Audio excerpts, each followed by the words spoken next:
Hello everyone, welcome to my YouTube channel Meenakshi maths classes.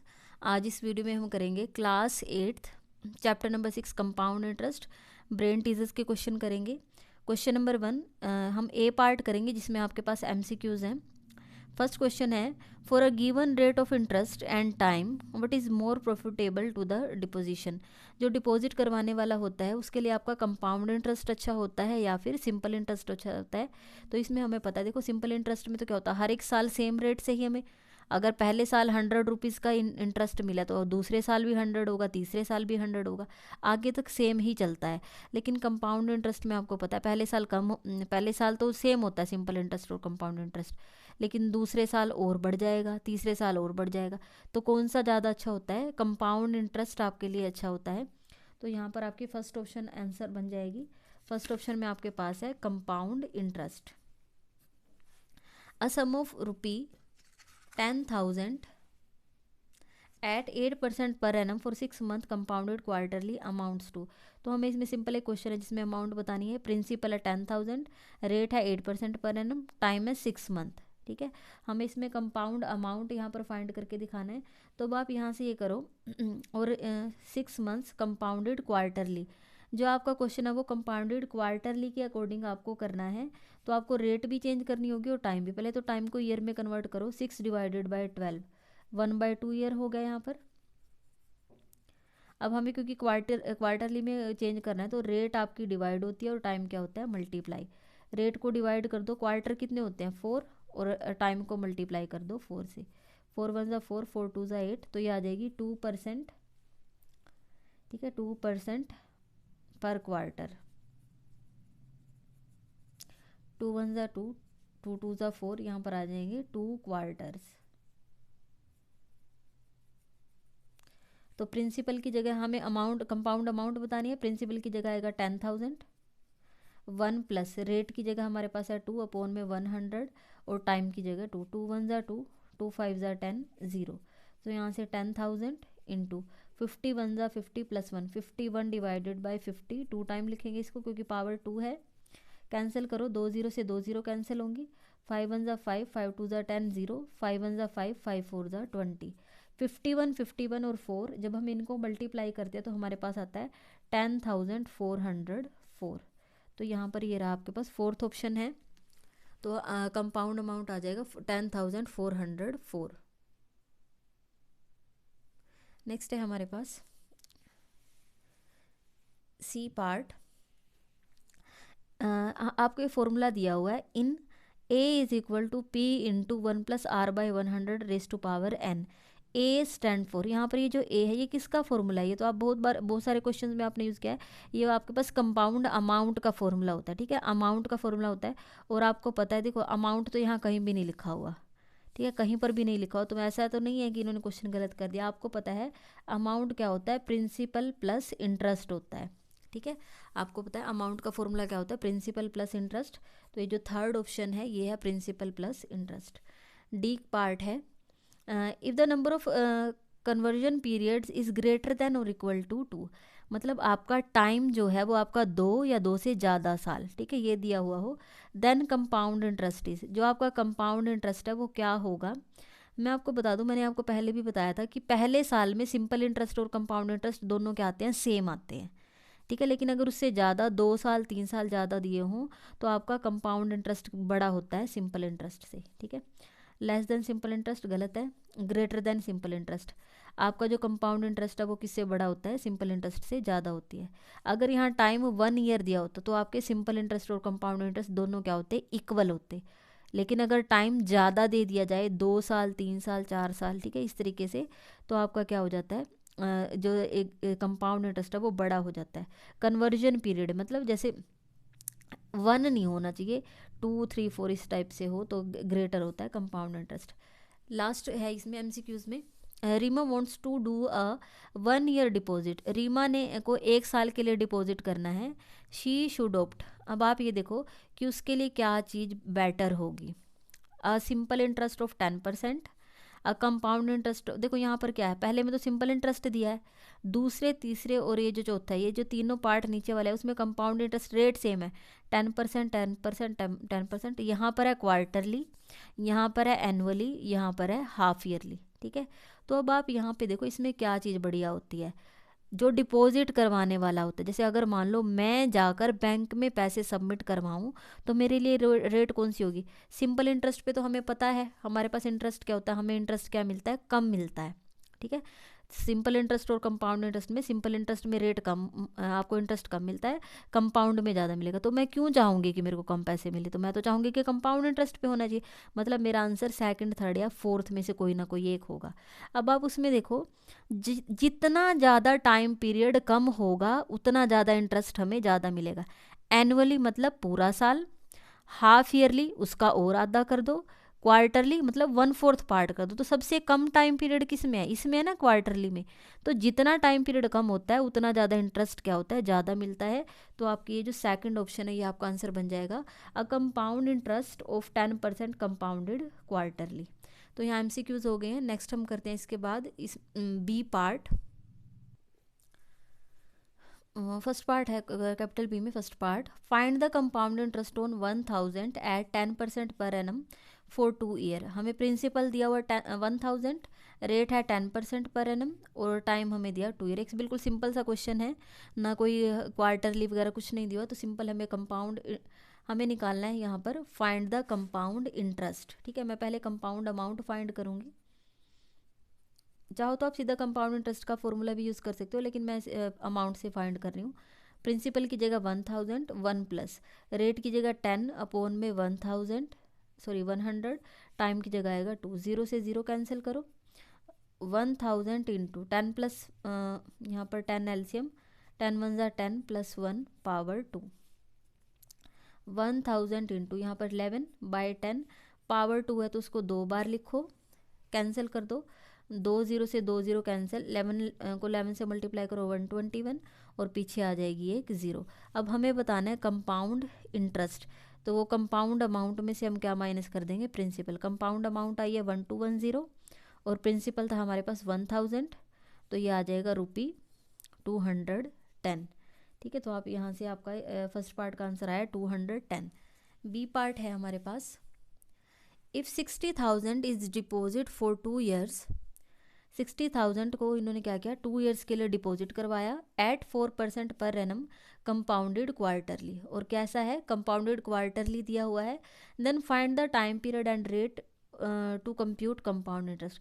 इसमें आपको question नहीं करना है कंप्लीट, सिर्फ आपको ना ये बताना है कि रेट की कैसे कन्वर्ट हो जाएगी और टाइम कैसे कन्वर्ट हो जाएगा। अब पहले तो देखो दोनों ईयर में होने चाहिए, पर ईयर और ये भी ईयर दोनों ठीक दिया हुआ है। अब क्योंकि आपको कंपाउंडेड क्वार्टरली के अकॉर्डिंग चेंज करना है, तो मैंने आपको बोला था रेट को डिवाइड करते हैं और टाइम को मल्टीप्लाई करते हैं। तो आप यहाँ रेट को डिवाइड कर दो 4, क्वार्टर कितने होते हैं 4, तो 4 से डिवाइड कर दो और टाइम को 4 से मल्टीप्लाई कर दो, 4 1 ज़ा 4, तो ये आ जाएगी 1% पर क्वार्टर। आपका पीछे बुक में आंसर पर एनम लिखा हुआ है, वो गलत लिखा हुआ है, पर एनम का तो मतलब पूरा साल होता है, पर क्वार्टर आएगी यहाँ 2 4 8 क्वार्टर्स, ठीक है, 8 क्वार्टर्स आ जाएंगे। नेक्स्ट है हमारे पास C part, the value of a machine worth ₹5 lakh depreciates at the rate of 10% per year.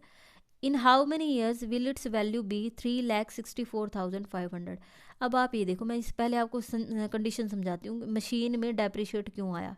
अगर आप कोई एक मशीन लेके आते हो, मान लीजिए आपके फादर की फैक्ट्री है, उन्होंने एक मशीन ली, 5 लाख की मशीन लेके आए। अब आप देखो उस मशीन से उन्होंने 1 साल काम किया, 2 साल काम किया, क्या 2-3 साल के बाद जब अगर आप चाहते हो कि आप उसको बेच दो, आप उसको सेल कर दो, तो क्या वो 5 लाख में बिक जाएगी? कभी भी नहीं बिकेगी। जो नया सामान आता है, अगर आप उसको आप मोबाइल फ़ोन भी आप लेके आओ, एक दिन यूज़ करो, अगर वापस देने जाओगे वो आपका उतने रुपीज़ में नहीं लेगा, वो कहेगा कि मैं इसको कम प्राइस में लूँगा। तो अब ये जो चीज़ें हैं, मशीन की वैल्यू क्या होगी, डाउन हो जाएगी। वैल्यू डाउन होने को क्या बोलते हैं, डेप्रिशिएट बोलते हैं, ठीक है। तो यहाँ पर प्रिंसिपल क्या है, 5 लाख होगा, रेट आपको दिया है 10% एवरी ईयर, टाइम आपको बताना है, आपको बताना है कितने साल बाद उसकी वैल्यू 3,64,000 हो जाएगी, ठीक है। हमें दिया value of machine after T year, हमें ये दी हुई है, ठीक है। अब आप ये देखो, अगर आपका डेप्रीशिएट हो, अगर रेट इंक्रीज हो रही है तो आपका फॉर्मूला यूज़ होता है P into 1 minus R/100 raise to power T। Value increase होती है तो प्लस का सिंबल आता है, वैल्यू डिक्रीज होती है तो माइनस का सिंबल आता है। तो ये इसकी वैल्यू कितनी दी हुई है, 3,64,500। प्रिंसिपल की जगह यूज़ होगा 5 लाख। 1 माइनस रेट आपकी 10 डिवाइडेड बाई 100, टाइम की जगह T इंटू 364,500। ज़ीरो से ज़ीरो कैंसिल, यहाँ से देखो 10 एलसीएम, 10 1 ज़ा 10 माइनस 1 पावर T 364,500। ये जो 5 लाख है वो अपोन में आ जाएगा। 2 ज़ीरो से 2 ज़ीरो कैंसिल होंगी। अब इसको कैंसिल कर लो, आप जितना ज़्यादा कैंसिल कर सकते हो। 5 1 ज़ा 5 0 0 0, 5 7 ज़ा 35, 5 2 ज़ा 10, 5 7 ज़ा 35, 5 2 ज़ा 10, 5 9 ज़ा 45। तो 729 डिवाइडेड बाय 1000, ये क्या होता है आपके पास, 999, 9 का क्यूब होता है 729, और 1000 क्या होता है, 10 10 10, 10 का क्यूब होता है। तो हमारे पास यहाँ से भी आ रहा है 9/10 रेज टू पावर T, और यहाँ से आया 9/10 रेज टू पावर 3। जब बेस सेम है तो पावर भी आपकी कंपेयर हो जाएगी। ऑन कंपेयरिंग पावर्स T की जगह हमारे पास 3 आया, देयरफॉर टाइम इज 3 ईयर्स। ये C पार्ट हो गया। नेक्स्ट हम करते हैं D पार्ट। D पार्ट है, find the difference between the compound interest and simple interest on 5,000 for 2 years at 5% per annum. देखो इन्होंने क्या दिया आपको, कंपाउंड इंटरेस्ट और सिंपल इंटरेस्ट का डिफरेंस दिया है 5,000, जबकि रेट है 5% और टाइम कितना है 2 ईयर। तो मैंने यहाँ लिख दिया प्रिंसिपल 5,000, रेट है 5% पर एनम और टाइम है 2 ईयर। अब आपको यहाँ डिफरेंस निकालना है कंपाउंड इंटरेस्ट और सिंपल इंटरेस्ट दोनों के बीच में। तो हम दोनों फाइंड करेंगे, पहले कंपाउंड इंटरेस्ट या सिंपल इंटरेस्ट, दोनों में से कोई भी एक फाइंड कर लेते हैं। तो पहले हम यहाँ कंपाउंड इंटरेस्ट निकाल लेंगे।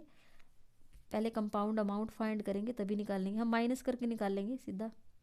फॉर्मूला क्या है, P into 1 plus R/100 raise to power T। Principal की जगह 5,000, 1 प्लस रेट है हमारे पास 5 डिवाइडेड बाई 100 और टाइम है 2। 5 1 ज़ा 5, 5 2 ज़ा 10, 5,000 इंटू 20 एलसीएम, 20 1 ज़ा 20 प्लस 1 पावर 2। 5,000 इंटू 20 प्लस 1 कितना होता है, 21 डिवाइडेड बाई 20 अपॉन पावर 2 है तो 2 बार लिख लेंगे इसको। कैंसिल करो, 2 ज़ीरो से 2 ज़ीरो कैंसिल, 2 1 ज़ा 2, 50 को कैंसिल करेंगे 2 से तो 25 आएगा। अब आपका ये पूरा कैंसिल नहीं होता है तो हम मल्टीप्लाई कर लेते हैं। 21 को 21 से 441, 441 को 25 से मल्टीप्लाई करेंगे तो हमारे पास आ जाएगा 11025 अपॉन में 2। ठीक है, अब आपको डेसिमल में कन्वर्ट करना आता है तो इसको डेसिमल में कन्वर्ट करेंगे तो आएगा 5512.50। आप डिवाइड कर लेना। ठीक है, ये हमारे पास आ गया कंपाउंड अमाउंट। ठीक है, अब हमें फाइंड करना है, क्योंकि हमें तो फाइंड क्या करना है, कंपाउंड इंटरेस्ट। तो मैं यहाँ निकाल लेती हूँ। कंपाउंड इंटरेस्ट का फॉर्मूला क्या होता है, compound amount minus principal. Compound amount तो है 5512.50 और प्रिंसिपल था 5,000। दोनों को माइनस करते हैं तो यह आ जाएगा ₹512.50। ये तो हमने कंपाउंड इंटरेस्ट फाइंड किया। अब हम फाइंड करेंगे सिंपल इंटरेस्ट। फॉर्मूला है principal into rate into time divided by 100। Principal की जगह 5,000 है। ठीक है, रेट आपको दी हुई है 5 और टाइम आपको दिया हुआ है 2। अपॉन में 100 लगाएंगे और कैंसिल करेंगे, 2 ज़ीरो से 2 ज़ीरो कैंसिल तो ये हमारे पास आएगा 0। 5 5 ज़ा 25, 25 2 ज़ा 50। तो हमारे पास सिंपल इंटरेस्ट कितना आता है, 500 रुपये, 500। सिंपल इंटरेस्ट है 500 और यहाँ से कंपाउंड इंटरेस्ट है 512.50। अब हम फाइंड करेंगे डिफरेंस। डिफरेंस आपको किसका निकालना है, कंपाउंड इंटरेस्ट का और सिंपल इंटरेस्ट का। दोनों को माइनस कर दो तो ये आ जाएगा 512.50 में से 500 माइनस कर दो तो ये 12.50। तो दोनों का डिफरेंस कितना है, कंपाउंड इंटरेस्ट का और सिंपल इंटरेस्ट का, 12 रुपीज़ एंड 50 पैसे। फर्स्ट का ही लास्ट पार्ट है आपका क्वेश्चन नंबर 1 का। If 20,000 is deposited for 3 year at 5% compounded annually, then what will be the principal for the second year. इसको ध्यान से देखो, क्वेश्चन में क्या दिया हुआ है। If 20,000 is deposited for 3 year, ठीक है, इन्होंने क्या बोला है 20,000 को 3 साल के लिए और 5% रेट पे, तो मैंने प्रिंसिपल लिखा 20,000, रेट लिखी है 5% और टाइम लिखा है 3 year. Then what will be the principal for second year. अब आपको लग रहा होगा कि ये प्रिंसिपल कैसे पूछ रहा है सेकंड ईयर के लिए, तो याद करो आपने वर्कशीट 1 और 2 की थी, जहाँ पर आप यूनिटरी मेथड यूज़ करते थे, आप फर्स्ट ईयर का, सेकंड ईयर का और थर्ड ईयर का अलग अलग करते थे। तो ये हमारे पास फर्स्ट ईयर के लिए है, ठीक है, ये हमारे पास फर्स्ट ईयर के लिए है। फर्स्ट ईयर के लिए प्रिंसिपल कितना है 20,000, रेट 5%, टाइम यहाँ पर फिर हम 1 ईयर ही लेके चलेंगे क्योंकि सब हम यूनिटरी मेथड यूज़ करेंगे 1 ईयर, ठीक है। तो यहाँ पर simple interest for first year find करेंगे, principal multiply rate multiply time divided by 100, principal की जगह 20,000, रेट की जगह 5, टाइम 1 ही चलेगा क्योंकि एक ही साल का निकाल रहे हैं, 2 0 से 2 0 कैंसिल, तो ये 20 को 5 से कर दो 1000। पहले साल का इंटरेस्ट कितना आ गया है 1000। देयरफॉर अमाउंट कितना बनेगा, amount at the end of first year, amount at the end of first year, principal था 20,000 और इंटरेस्ट है 1000, तो ये आ जाएगा 21,000, ठीक है। पहला साल जब ख़त्म होता है तो अमाउंट कितनी है 21,000, और आपको पता है यही जो अमाउंट है वो अगले साल के लिए क्या बन जाएगी, प्रिंसिपल बन जाएगी। तो जो सेकंड ईयर होगा, सेकंड ईयर, तो उसके लिए हम लिख देंगे therefore principal for second year, principal for second year ये आ जाएगा 21,000। तो यहाँ पर आपका क्वेश्चन 1 कंप्लीट हो गया। अगर आपको वीडियो अच्छी लगी है तो वीडियो को लाइक करें, मेरे चैनल को सब्सक्राइब करें और अपने फ्रेंड्स के साथ शेयर ज़रूर करें। Thank you so much.